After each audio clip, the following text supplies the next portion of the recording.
Bienvenue à toi, égaré des internets, dans ce podcast flambant neuf, toutes les femmes de ta vie. Ici, je vais te conter l'histoire de toutes ces femmes qui auraient dû entrer dans les livres d'histoire. Chaque semaine, je dresserai en moins de 6 minutes le portrait de l'une d'entre elles et nous traverserons ensemble toutes les époques et tous les continents. Ça te dit ? Alors on commence tout de suite.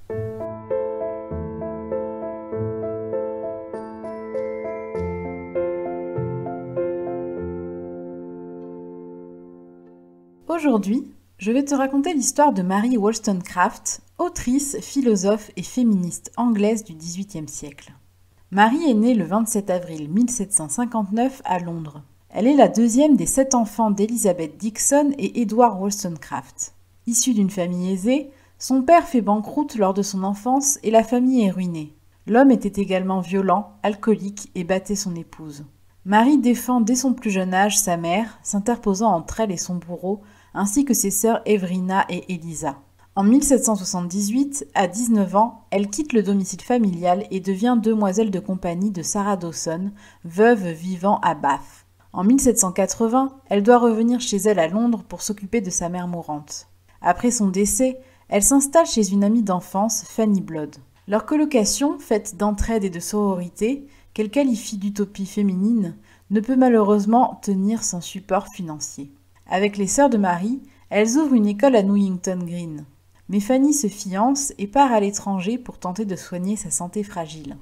En 1784, Mary se met au service de sa sœur Eliza, en pleine dépression postpartum.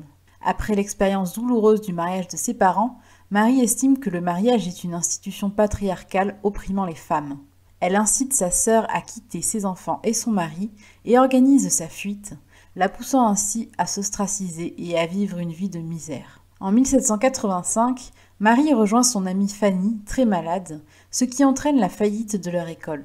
Mais celle-ci décède, et de ce deuil compliqué, elle tire son premier roman, paru en 1788. Mary obtient une place de gouvernante en Irlande chez les Kingsborough. La tâche est difficile, mais Mary se donne pour mission d'éduquer les petites filles de la famille. Elle retranscrit cette expérience dans son seul livre pour enfants, Histoire vraie tirée de la vie réelle. Elle décide alors de se lancer dans une carrière littéraire à temps plein, un pari quasi impossible pour une femme à cette époque, mais elle veut être la première d'un nouveau genre. Dans son livre Pensées sur l'éducation des filles, elle dénonce les limitations imposées aux femmes de bonne famille qui souhaitent travailler. Elle déménage à Londres, elle apprend le français et l'allemand, elle fait des traductions, en particulier des ouvrages de Jacques Necker. Elle publie également des critiques littéraires portant essentiellement sur des romans. L'univers intellectuel de Mary s'élargit. Elle participe au dîner de Joseph Johnson, qu'elle décrit comme un père spirituel. Grâce à lui, elle fréquente Thomas Paine, pamphlétaire radical, et le philosophe William Godwin. Mary décide en décembre 1792 de se rendre en France pour participer aux événements révolutionnaires dont elle vient de faire l'apologie dans Défense des droits de la femme. À 34 ans, elle arrive en France un mois avant que Louis XVI ne soit guillotiné. Elle rejoint le cercle des expatriés résidant dans la capitale française.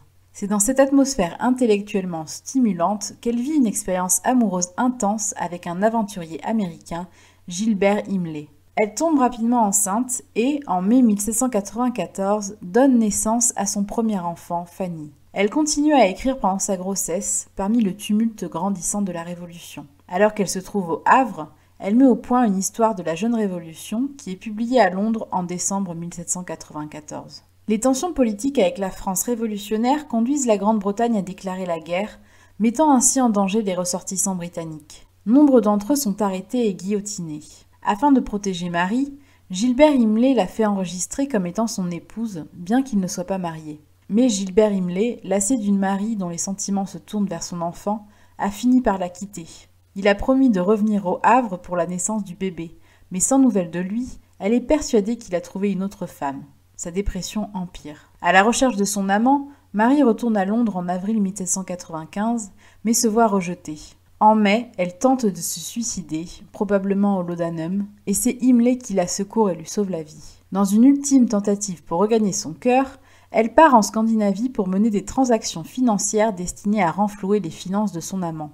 Mais à son retour en Angleterre, prenant pleinement conscience de l'échec définitif de sa relation avec Gilbert, elle tente une deuxième fois de se donner la mort. Elle saute dans la Tamise, mais un inconnu lui porte secours. Marie retourne peu à peu à la vie littéraire et prend de nouveau part aux activités du cercle animé par l'éditeur Joseph Johnson, collaborant en particulier avec Mary Ives, Elizabeth Inchbald et Sarah Siddons.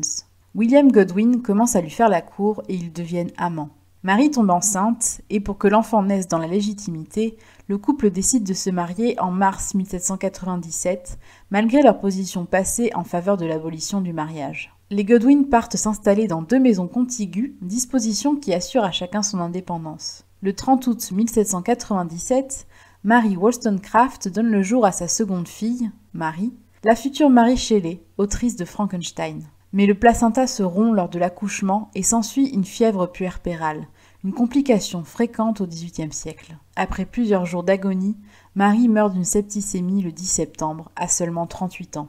Son mari est accablé de douleur et veut que les écrits et la carrière de sa femme passent à la postérité. En janvier 1798, il publie des mémoires exclusivement dédiés à la vie de Marie. Mais son acte d'admiration pour elle se transforme en malédiction. Les lecteurs sont choqués de découvrir l'illégitimité du premier enfant de Marie, ses liaisons amoureuses et ses tentatives de suicide. Après l'effet dévastateur des mémoires de Godwin, la réputation de Marie se retrouve en lambeaux pour un siècle. Elle est mise au pilori par les écrivains comme Maria Edgeworth et Mary Ives. Charlotte Turner Smith, Fanny Burney mettent en scène dans leurs romans des personnages directement inspirés d'elle, dans le but de transmettre une leçon de morale à leurs lectrices. Avec l'émergence de la critique féministe universitaire des années 60 et 70, ces œuvres reviennent au premier plan des préoccupations intellectuelles. Ainsi, Mary Wollstonecraft aura dû attendre presque 200 ans après sa mort pour qu'enfin son œuvre littéraire et sa pensée de philosophe soient reconnues à leur juste valeur. Mais à l'instar de nombreuses femmes intellectuelles, jamais sa notoriété n'a atteint celle des hommes de son siècle. En cause, comme toujours, les entraves puissantes que nos sociétés patriarcales imposent aux femmes. Pourtant, la ténacité et les idées révolutionnaires de Marie sont aujourd'hui montrées en exemple dans les luttes féministes. Et à travers l'histoire de Mary Wollstonecraft, c'est un peu toutes les femmes de nos vies que nous retrouvons. Jusqu'à la prochaine!